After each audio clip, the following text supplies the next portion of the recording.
So today is part two of modifying the Becker Companion, or better known as the BK2. I've already been working for a couple hours now, brought out the Dremel tool, and I'll show you where I'm at. Here's my Dremel. Used a little sanding drum on that. Some file work to help work on the micarta. These the new scales here are micarta. Here's the old Zytel ones, and you can kind of tell that they were quite a bit thicker. Got that all trimmed down, but what I've been working on this morning is that. Since I'm trying my best to lighten this knife up, what I've decided to do was remove the micarta along with the scale, or the actual shape of the tang underneath the scales. There's a couple sections cut out for weight, and I just continued that on with the micarta. Love how this feels. Extremely positive grip. It's not going anywhere, and I like how it looks too. But not just for looks and not just for weight. This is going to be very important later on for securing the sheath with the design of the sheath that I've got in my head. So this is where I'm at right now. Next step for me is, while I like the lanyard hole here and the extended tang, which I think is important, it doesn't need to be quite that big. So what I'm going to work on next is trimming this down a little bit. I'll keep the same, basically keep the same angles, but remove some of the excess there, and probably remove some of the excess on the micarta scales as well. I just got off the grinder. This drawing is the original BK2. That outer line you see there and there on the extended tang. Now, put the new one up against that, line it up, there we go. You guys can kind of see how much metal I took off.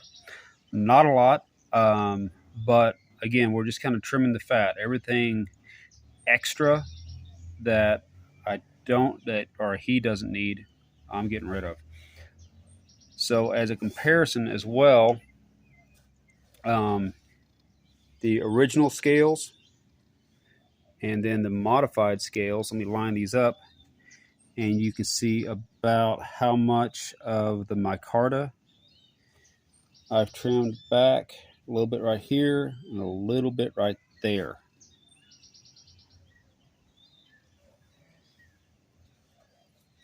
Flip this around, and you guys will be able to see the bolt in here. And a bolt there.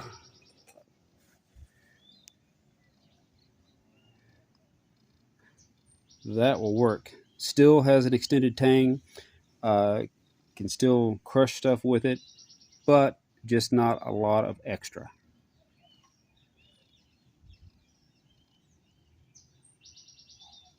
Really happy with that so far. Okay, for the next step, I'm going to get rid of that drop point. The first, and I've got it marked here on the blade, flatten this out from the point to that spot right up there, and then afterwards we're going to work on making a swedge on both sides. Make it a little more pointy. Well, I think that is pretty spot on. The next step is to throw a swedge in there. And we'll just kind of have to see how that goes. I don't know if I'm actually going to bring it up back to here. I think it'll be more up to here. That makes a little bit more sense. So I'll put the ruler down, break out the Sharpie, and mark out the spots. There's the swedge.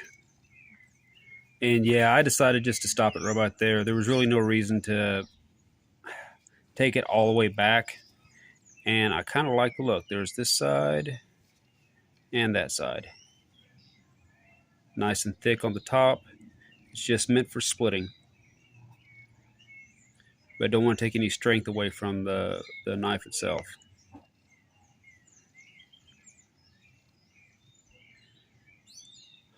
Awesome. And as you guys can see, there's the rest of it. So I took a lot of inspiration from the Origin Knives Scout.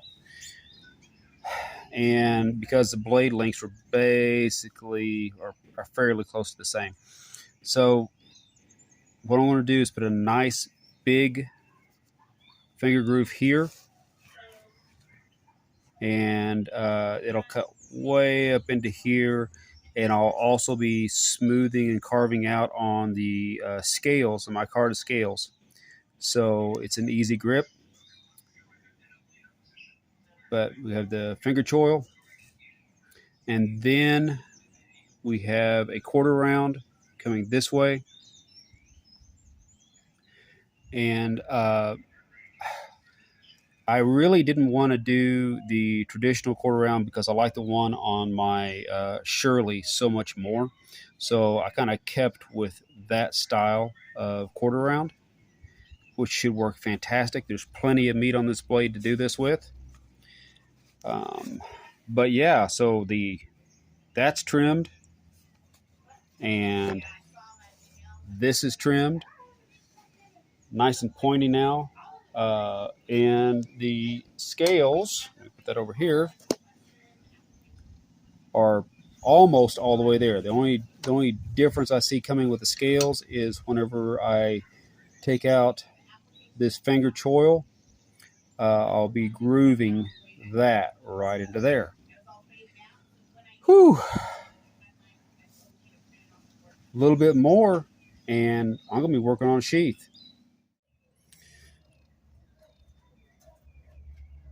All right, everything is marked. And this will be if I get these two things done right, this will be the last I'll be using the grinder. After this, it will be reshaping the convex and the quarter round, and then smoothing out not only the scales, but the choil. Let's get to it. Whew. Okay. It is shaped, or rough shaped. As you guys can see, everything is lining up the way that I had drawn it. Really happy with how this is turning out right now. The finger groove feels amazing, nice and smooth. I'm starting off right here with the quarter round. Tomorrow, probably, I'll start grinding the edge in a little bit at a time. Not with a grinder, I mean with maybe Dremel and diamond stones. But get that put into shape. It is now pointy and stabby with the swedge. Really happy with that. And you guys can see right there about how much steel that I'm going to have to deal with tomorrow to finish things up. Whew. All right, I'm going to put it together real quick and show you how that looks. Here it is.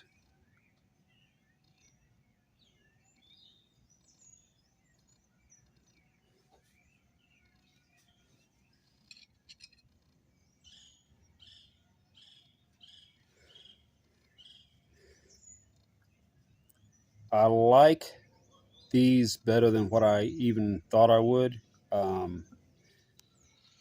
The grip is extremely positive, and I am a huge fan of a finger choil. Uh, for me,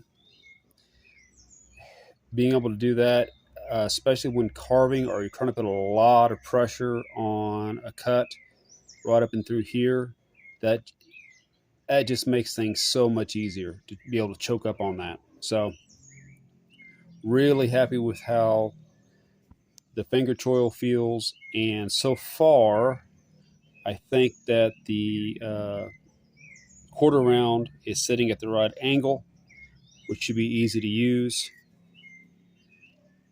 Yeah, I'm excited, guys. Tomorrow, as I said, I'll work on putting the edge on that quarter round, and there's all sorts of little things to work on, but as of right now, I am very happy with how this is turning out. That's the end of part two. I'm hoping to get a chance to work on it some tomorrow. We'll see. I've got an English class to teach, but once I get some more progress done, I'll make sure to film it and let you guys see where I'm at. But anyway, thanks for coming along with me so far on this. And as always, stay safe, take care, and God bless.